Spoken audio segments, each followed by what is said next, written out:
E chegou a hora da análise sobre os fatos da política e economia. Proposta, não é? Começamos pela proposta pelo fim da escala de trabalho 6x1. O setor produtivo já fala então em custos. Acordo Mercosul-União Europeia, ontem, na reunião do Parlasul, o relatório ele foi apresentado, mas teve pedido de vista. A expectativa é concluir então a votação no dia 24 de fevereiro e em seguida enviar o texto ao plenário da Câmara e depois para o Senado. Hoje, os senadores se reuniram com o vice-presidente Geraldo Alckmin para tratar então das salvaguardas que a Europa colocou então no texto. Assuntos para Ana Amélia Lemos, jornalista e comentarista aqui do canal. Boa noite, bem-vinda, Ana. Boa noite, Simone. Boa noite aos nossos telespectadores. Olha, como vê, eu estou num cenário diferente hoje. Não é no estúdio, não é fechado. Estou numa praça em Porto Alegre. Peguei um voo da Latam que atrasou 2 horas. Era para ter chegado em tempo de conversar com você, Simone, adequadamente no estúdio. Mas a gente está quebrando o galho. E quem pode faz ao vivo, não é mesmo, Simone? É verdade, Ana Amélia. Jornalista é assim, né? Qualquer cantinho vai para trazer a notícia e você está aí numa praça em Porto Alegre, salvo engano, Porto Alegre, não é, Ana? Para fazer essa entrada ao vivo aqui com a gente. E os assuntos, não é, Ana? Vira e mexe, a gente sempre está voltando, né? Tratado, Acordo Mercosul-União Europeia, com seus avanços, não é, com a elevação de cotas para produtos brasileiros, mas traz as salvaguardas, né, que na visão de alguns parlamentares, setor aí, acabam prejudicando, podem prejudicar a competitividade do agro nacional.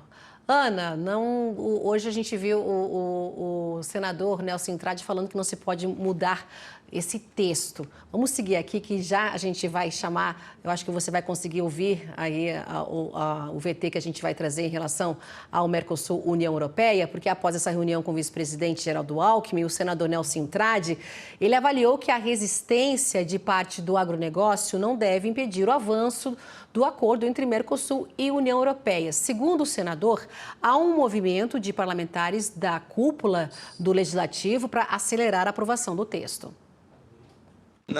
Não creio, até porque o que se tem que fazer diante dessa matéria que está lá no Congresso é votar sim ou votar não. Não dá mais para você emendar. E nós, atentos à complexidade dessa implementação, optamos por criar um grupo de trabalho envolvendo técnicos legislativos, consultores, senadores, o grupo de trabalho aqui do Ministério do vice-presidente Alckmin, que é altamente qualificado, vai agregar muito em tudo isso, no sentido de sempre estar com a mão estendida para mitigar qualquer situação sensível que possa vir a ter no transcurso dessa implementação. Ana, esse grupo de trabalho, então, ele vai aprimorar as salvaguardas do acordo. Como é que você entende essa questão? Em primeiro lugar, Simone, é preciso destacar o empenho do senador Nelson Trade, que conhece o setor, ele é do Mato Grosso do Sul, assim como a ministra e senadora Tereza Cristina. Por isso, ela está também nesse grupo de trabalho. E o importante é exatamente uma interlocução adequada, muito adequada, técnica e politicamente, como fez o presidente da Comissão de Relações Exteriores e Defesa Nacional do Senado, numa matéria crucial não só para o agronegócio, mas para todos os setores da economia brasileira. E foi bater na porta do ministro, o vice-presidente Geraldo Alckmin, que comanda a política econômica do ponto de vista industrial e também. E é muito prudente que essas salvaguardas, eu chamaria reciprocidade. O Brasil já votou uma lei da reciprocidade, então, da mesma forma como a França, especialmente, e a União Europeia, criam possibilidade de salvaguardas desde que seja comprovado que um produto do Mercosul, de um dos 4 países, estiver prejudicando na competição com o produto europeu, vai ser aplicada uma salvaguarda. A mesma coisa o que nós podemos fazer com outro nome ou com o mesmo nome, com reciprocidade. Acho que o comércio e hoje a geopolítica está determinando exatamente esses entendimentos. E é prudente que legislativo e executivo, e também a área diplomática, política entrem nesse jogo. E é isso que está sendo feito. Então,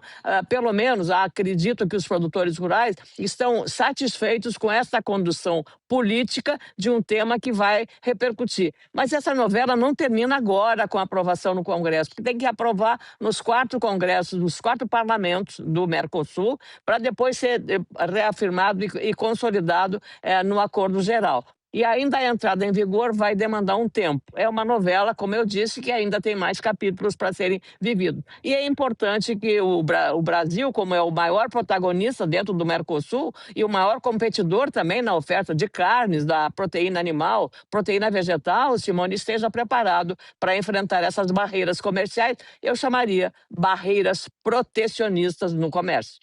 Ana, então, após se reunir com os senadores que fazem parte então, do grupo de trabalho, né? A gente viu o Nelsinho Trade e ao lado do vice-presidente a ex-ministra Tereza Cristina, senadora Tereza Cristina, né? Esse grupo de trabalho que está analisando então o acordo entre Mercosul e União Europeia. O vice-presidente Geraldo Alckmin, ele disse que está em análise junto ao executivo a adoção então de salvaguardas internas para proteger os produtores brasileiros. Vamos ouvi-lo.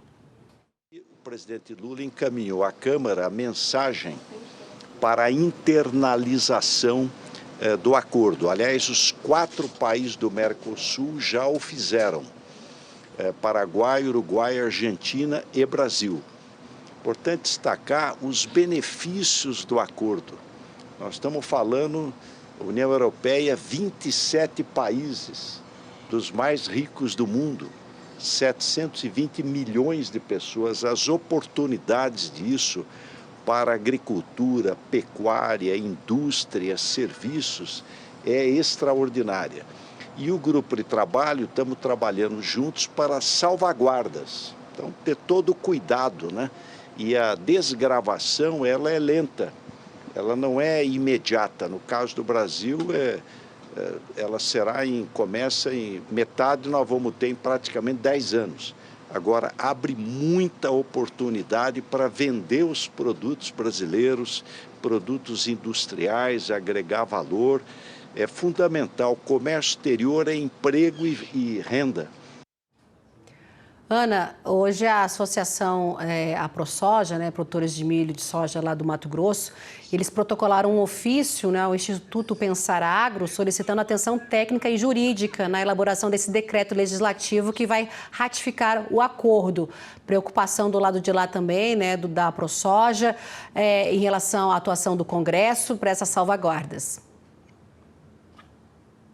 Exatamente isso que a gente acabou de falar. O Brasil tem regras da chamada lei da reciprocidade para preservar os interesses nacionais. Como destacou o vice-presidente Geraldo Alckmin, ele fez referência especialmente a produtos manufaturados, a produtos de consumo, equipamentos, máquinas, tudo isso entra nesse jogo, não apenas os produtos do agronegócio de proteína animal ou vegetal. Então, é claro que o Brasil tem uma força muito importante e assusta os nossos competidores. Mas as regras da OMC, as regras do comércio internacional, a habilidade que está tendo o envolvimento de união entre o legislativo, o executivo nessa matéria são garantias, junto com os produtores rurais. Você mencionou aí a posição da ProSoja em relação à defesa dos seus interesses da proteína vegetal, e é dessa forma que tem que se caminhar o país se ele quiser ter relevância. Inclusive a própria prioridade dada pelo Congresso Nacional,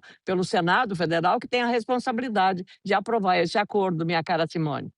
A ProSoja, ela colocou na nota, né, que ela está preocupada com a possibilidade de interpretações extensivas que possam gerar conflitos futuros, viu, Ana, entre compromissos internacionais. Vamos seguindo aqui, porque a senadora Tereza Cristina, ela lembra que essas salvaguardas levam, então, em consideração não apenas, viu, Ana, o acordo de livre comércio entre Mercosul e União Europeia, mas também, Ana, outros compromissos comerciais firmados pelo Brasil. Vamos ouvi-la. Nós viemos conversar aqui com o vice-presidente para que a gente possa ver se tem alguma coisa a mais que nós possamos fazer internamente, não para o acordo Mercosul. Nós temos aí o EFTA, Mercosul, Singapura, e nós precisamos de salvaguardas para todos. O Brasil nunca assinou acordos desse porte, né? Então hoje nós estamos aprendendo.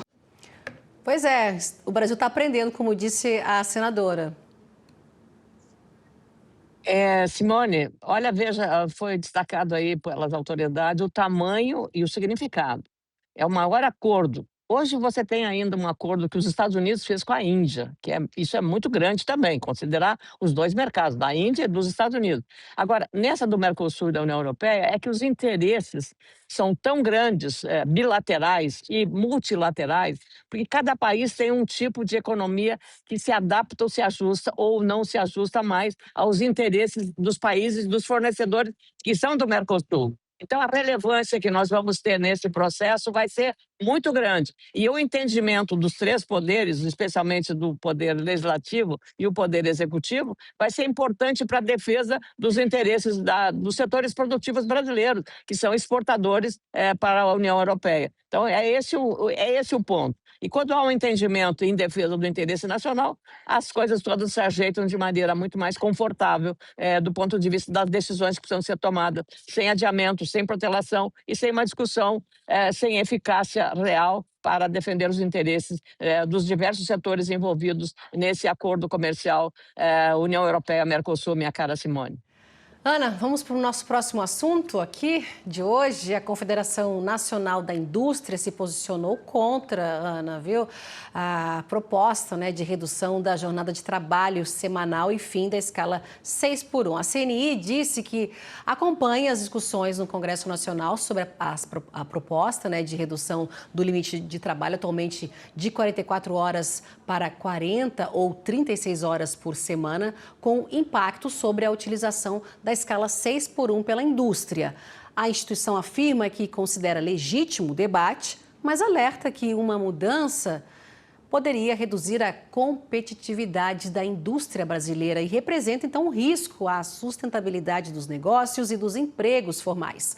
A Confederação alega que qualquer mudança na legislação trabalhista deve considerar a diversidade das realidades produtivas do país e disparidades regionais. Estimativas da CNI apontam impactos para a indústria e para o setor público, com aumento de custos, como simulações feitas pela FGV, que projetam, então, queda de até 11,3% no PIB com a redução. A Confederação também reforça que a negociação coletiva é o caminho mais eficaz para soluções entre empresas e trabalhadores. Justifica que já existem acordos coletivos com regimes de trabalho inferiores a 44 horas semanais. Ana Amélia. Essa posição da CNI já é conhecida. O presidente já havia manifestado isso com estudos técnicos mostrando exatamente. O Brasil tem hoje uma produtividade muito baixa comparativamente a países de economia similar à brasileira. Comparativamente a países mais desenvolvidos, como os países asiáticos e a China, especialmente, altamente tecnificada, aí a nossa situação fica mais complicada ainda do ponto de vista da competição e da produtividade. É muito baixa a produtividade. Produtividade baixa custa caro, custa caro. A questão da jornada, como disse, é uma pauta importante, é uma pauta simpática do ponto de vista social, não há quem negue da sua relevância. A questão é saber o país, a sociedade brasileira vai pagar a conta. Isso vai ser repassado, esse custo adicional vai ser repassado aos preços finais dos produtos. Seja de uma casa, porque a construção civil será bastante afetada, ela demanda muita mão de obra. O setor de frigoríficos, que demanda muita mão de obra, a carne vai ficar mais cara, e assim sucessivamente. Então, é preciso, nessa matéria, ter um exame acurado. O problema é que o tema chegou num ano eleitoral. E num ano eleitoral, as propostas e as promessas são sempre muito generosas, mas ninguém calcula o preço que isso vai custar para a sociedade toda. Claro que os trabalhadores vão ter 2 dias a menos de trabalho, vão ter um descanso